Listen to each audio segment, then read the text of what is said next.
Here's another of the Morley two-part fantasias. This is Il Girandola, which I think means the Catherine wheel. So it might be quite speedy, and it might do lots of going round and round. We'll see.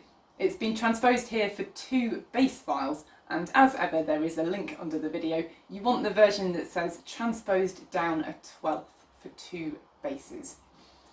We're looking at part 2, and it goes like this. I'm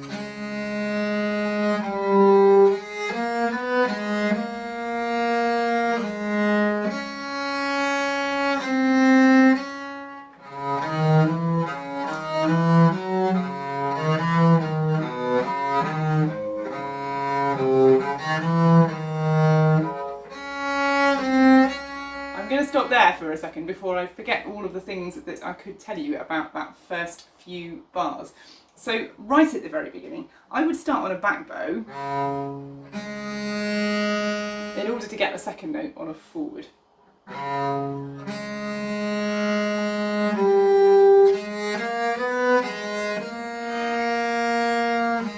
And it does several other things as well, doesn't it? It gets the crotchets in the 3rd bar at the tip and the right way round.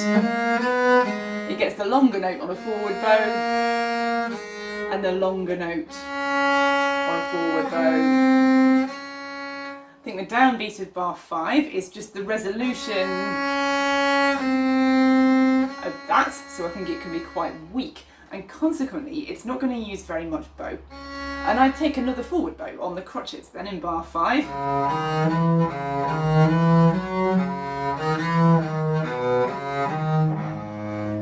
Just a couple of things fingering wise. I am in half position.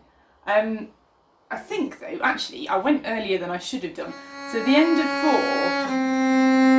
4, on that octave leap, use a first finger on the bottom D so that you can keep your 4 on the top one, and then shift on the open string. And then stay there. Here in bar 6, how about the E with a 4th finger rather than across to the open E string? And then chordal fingering the A to the D. This is in bar 7. You've got your first finger left to play the C sharp with. And after this open string, how about a 1 on the D?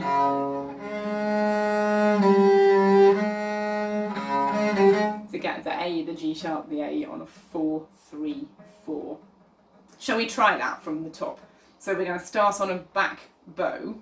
I think it's quite nice to go for the open A string at the beginning. There's an argument for saying, let's put them on adjacent strings, there's not so far to go. I quite like the openness. I like the resonance of the open string. Your choice, but I think that's what I would do at the beginning. So we're going to start on a back bow. We don't need the whole bow, we don't need the whole lot. Half, maybe a 3rd. Here we go. 3, 4, 1, 2, 3.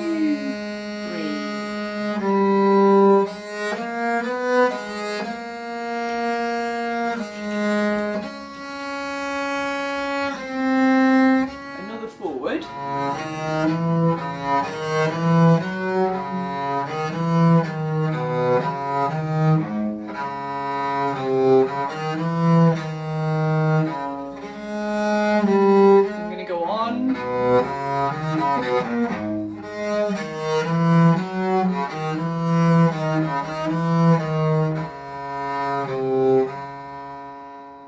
Let's have a look at that. This is bar 8. So previously we stopped there. Octave, make sure you hold your 4th finger down on the top A while you go looking for the bottom one. I'd play this E with a 3rd finger rather than crossing over the string and coming straight back again after 1 quaver. So that's bar 9. I'd play it all on the C string. And then obviously, and we're still in first position, so the octave A's 1 to 4, hold everything down. Have I said that before? Really crucial that that just doesn't come pinging off as soon as you've played it. I'm now in half position. I moved on the open E string. 1 for the F, 3 for the G, 2 for the D. You've just got plenty of fingers for everything then, haven't you?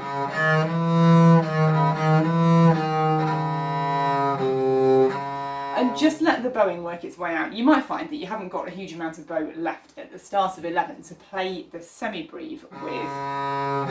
You might actually be quite close to the tip. I just don't think it matters. It's a really insignificant note. Much more interested in the stuff you've had beforehand. Much more interested in that one than that one. So don't worry if there's not much bow left. Just slow, very light. Keep it going, but don't worry about thinking, oh, I'm going to run out of bow. I'll move it really slowly, make a nice full sound. I don't think you can do that. I think you can just let it run out. That's at the start of 11. Shall we go from the middle of 8? Let's go from the bottom A. It's going to be a back bow with a first finger going for a 3 on the E at the start of 9. So we're in after 3. 1, 2, 3.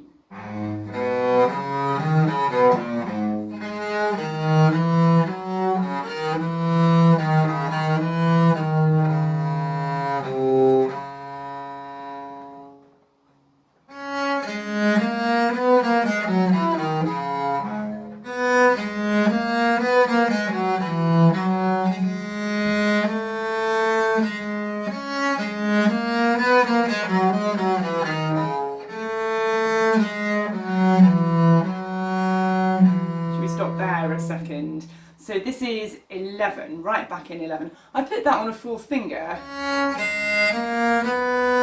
Entirely up to you. You might decide you want to hang on to the bottom D, find the top string. Completely fine either way. Just make a choice and probably write it in, because you'll wonder about it every time you get there otherwise. I started it on a 4. Actually, I didn't do that before, did I? I did that. So I barred, this is bar 12, the D down to the bottom A with a first finger. And then you can't let it go, we know that, don't we? Can you reach the C at the top with your second finger at the end of bar 12? If you can't, if barring here, this is the problem with barring, isn't it? It's why we do it only with our first finger and our 4th finger, because it really ties your hand down in place, and it makes it actually quite difficult to move across the fingerboard with other fingers. If you lock your 2nd or 3rd fingers in place, it makes it very difficult to go anywhere with these two. Whereas if we use our first finger to bar, we've still got quite a lot of manoeuvrability with these fingers. And I find if I've barred, particularly on the lower strings with the first finger, actually, because this is so fixed in place, I can't always reach with a 2 in ordinary first position. But it's okay, because actually look, my 3 is conveniently lying around over that fret that I want to play the C on. And I don't need him for anything else. So rather than really trying to stretch your 2nd finger to play the C after that bar, if your 3rd finger happens to be there, why not use him? So I'm in bar 12 and I've gone down this quaver run. I've barred the A to the D and then thought, I'm not sure I can reach with my 2nd finger to play the C at the top, but my 3 is there, so why not? That's perfectly legal fingering.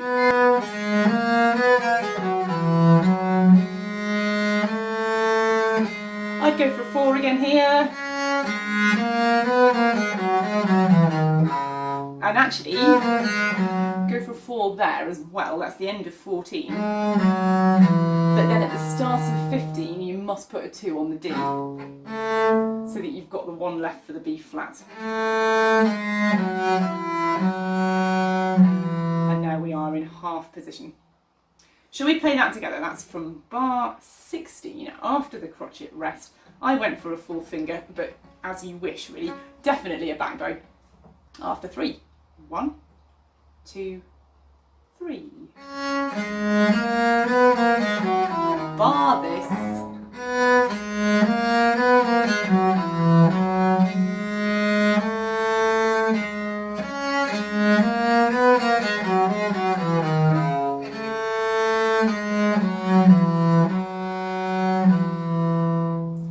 one bit of bowing in there I forgot to tell you about. So I think each time this phrase starts with 3 crotchets and then a bunch of quavers, I think it's important we start on a back bow.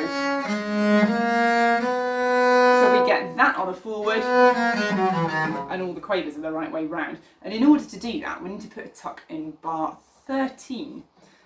12. So we start 11 there and we finish in there on a back bow. So you need another back on the same note that we talked about, the same C where we were saying which finger are you going to use. You need another back bow on it. And this one in 14 works out nicely anyway.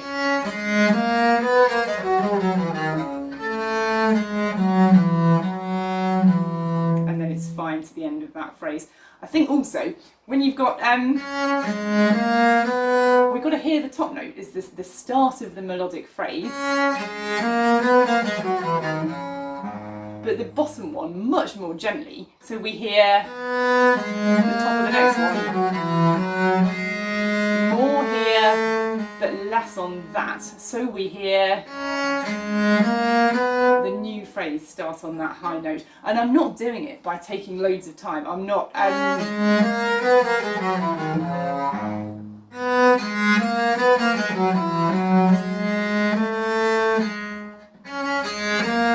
it's not a time thing, is it? It's about how some of the notes have much less centre to them, much less body to them, much less sound, so that the next note has much more of it and you hear the break in the phrase.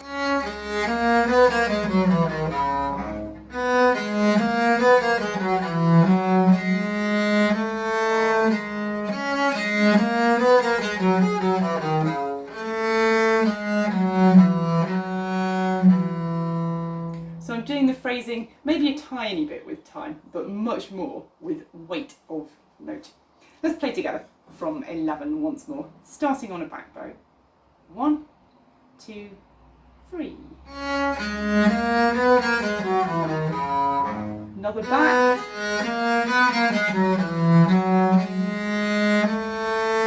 Another back. And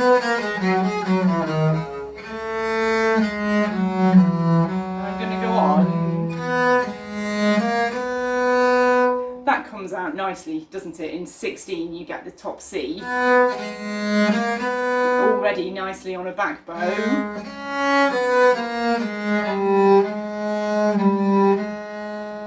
Here's a good example of what I call hierarchy of notes. So essentially, some notes are more important than others, aren't they? They deserve more of our attention, they deserve a better quality sound. So in 16, you get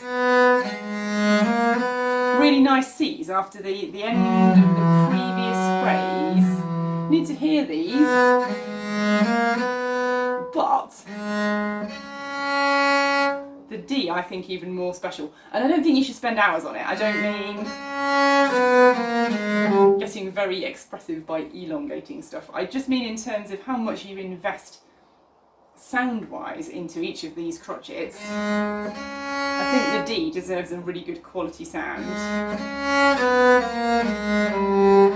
Whereas this crotchet is just on the way out to nothing.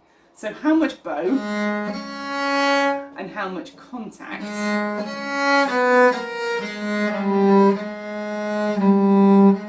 really varies according to how important you think the note is. I'll just go on a minute.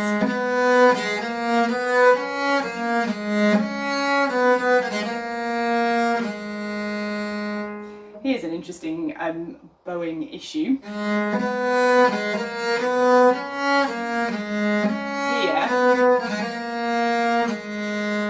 Now at the speed we're at, it's nippy, but it's not impossible.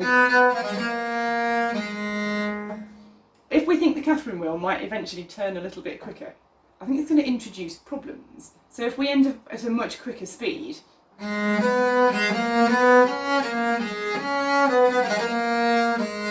it just sounds like somebody fired a machine gun in the middle of your phrase.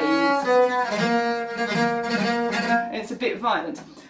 There are two schools of thought on this. One, learn to be unviolent with your semiquavers. Just make them small and tiny. But another school of thought that says, you know, that's just an ornament. We could actually slur some of it in, couldn't we, and not bow every single one of those notes out separately. So you could, I'd be tempted to slur the first C in with the dotted crotchet, and then the second C, the B and the A into one bow, and then bow the minims out. I know people who would absolutely not do that. They would bow everything out. And I know other people who would slur and just say, why on earth wouldn't you? Because it's so intrusive with the bow not to. You could try both and see what you think. And it depends a bit what speed you're going to go at. But I think my suggestion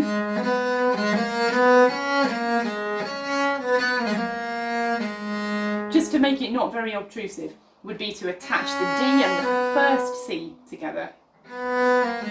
Then slur the second quaver, the pair of semis in together, and bow the minims separately. Other things in there. Gone back to our friendly speed. There's still time, even if we speed this up eventually, there's still time to arrange for the hierarchy of your crotchets to be spelt out really clearly. So, much more in the dotted crotchet C. This is in 18. Much more in the top note than in the A. And of that string of crotchets, the most investment goes into the top D. And then again, much more in this than in that slightly cheeky little ornament. I like it bowed out.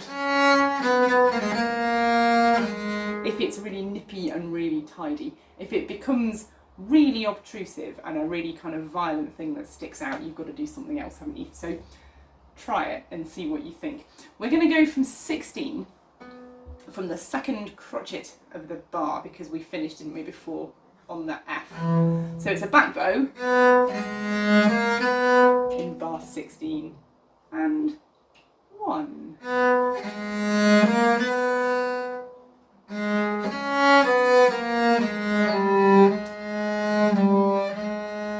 Back bow again.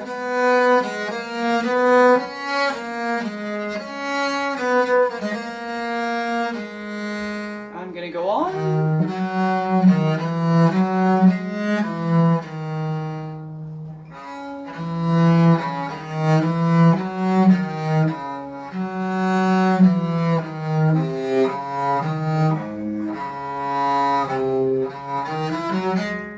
A second before I forget everything. So 20, definitely another back bow after the crotchet rest, and again much more in the dotted crotchet than in the upbeat into it. So I'm not putting any weight onto that, but I'm really connected to the string for that.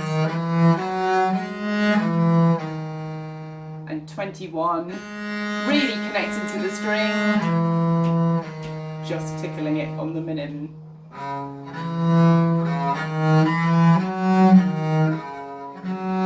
That minim, the offbeat one, I think is worthy of some kind of attention. It's got something in it, hasn't it? The offbeat nature of that. I would play the E on the C string, and then chordal finger the A to the D with a 1 left to play the C sharp with. Let's do that before we get into the quavery bit that's next, shall we? So this is 21, going from after the crotchet rest on a back bow, just a little one. Much more weight in the dotted crotchet. 1 and 2.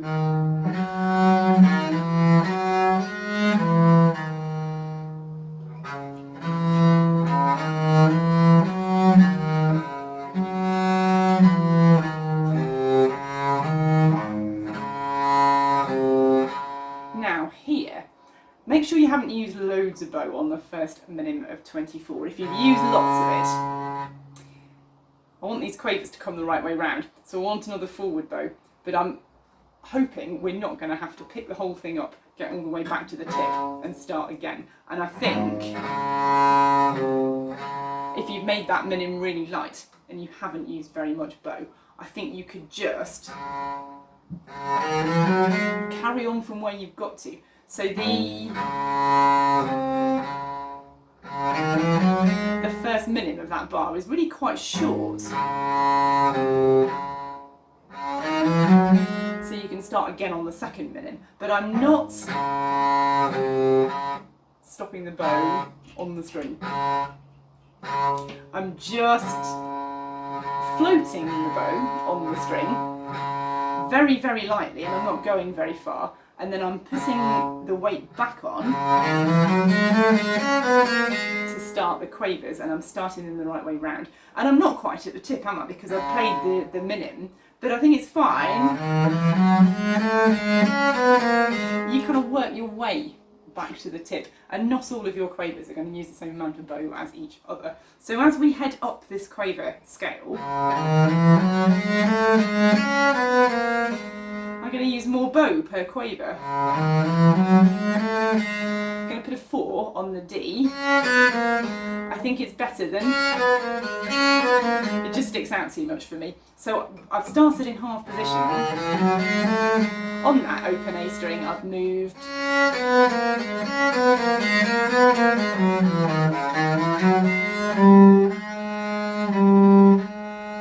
25. There's lots of options for fingering in there, and I'm not sure that there's any one that's particularly better than others, but I would make sure that by 26 you're in first position. So I'm not being deliberately unhelpful about 25, I just mean we're in first position.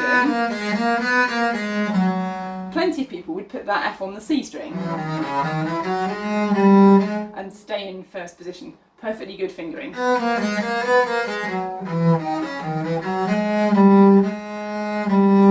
Plenty of other people don't really like the sound up here, the E and the F on the C string, so they would put the F here.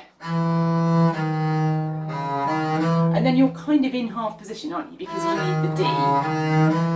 But then, so there are options. You could come back to an open A to start with. I think the final one should be stopped. So this is one of those bars where you've got to try out what the various options are, make a decision. It's perfectly okay if the person sitting next to you makes a different decision. Write it in and do it. So we're going from the quavers in the middle of 24. I really would put a 4 on top of this.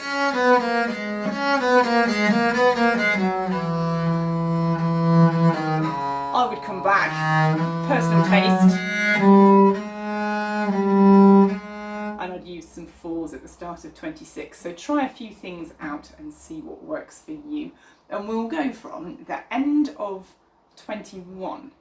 So we've got a few bits of fingering to test out, and then we've got that bit of bowing in 24 where we are not going to use very much bow on that first minute, otherwise we will regret it round about now. So 21 coming up after the crotchet rest, so after 3.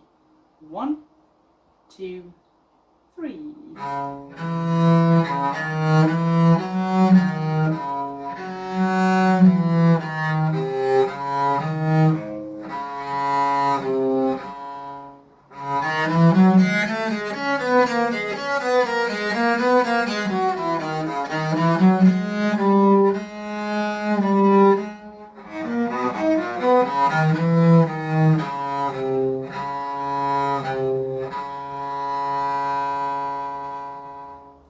Did you catch the other place where I tucked another forward bow in and hoped nobody would notice? It was in 26. Down there. I think you have to start those quavers on a forward bow.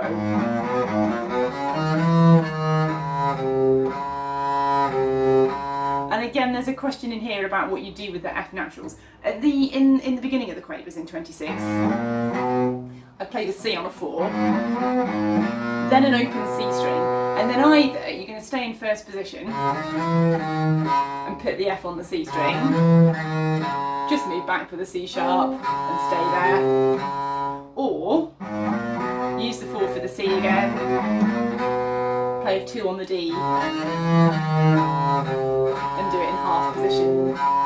Entirely up to you. Try both, choose, write it in. So we'll go together let's go from where the quavers start, shall we? Halfway through 24, in fact on the second beat of 24. It's going to be a forward bow, but you won't be quite at the tip. Here we go, and 1.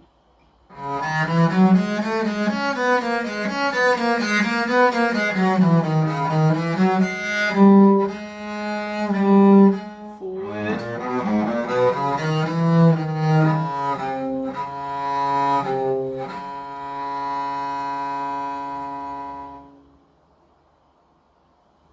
Let's play through from the top, shall we? It's a fairly steady spinning Catherine wheel for now, but that's all right.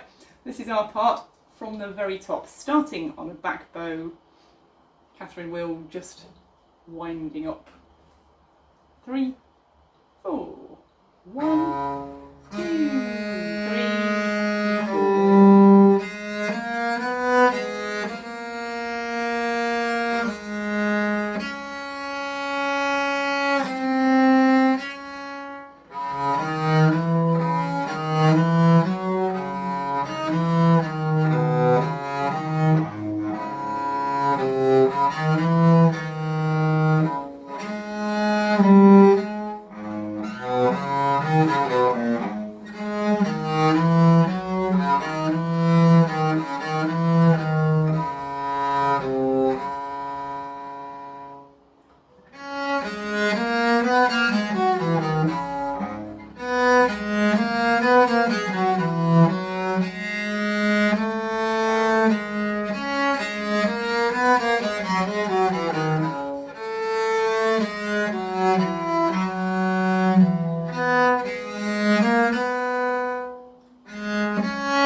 I'll play the other part then, and you can play along with me. I'll do it twice. We'll go at our nice friendly speed to start with, and then we might try something a bit quicker. And because I start in part 2, I don't need to count you in now, I can just begin. See you at the end.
Shall we spin our Catherine wheel a bit quicker? I'm going to try that as a new speed. Here we go then.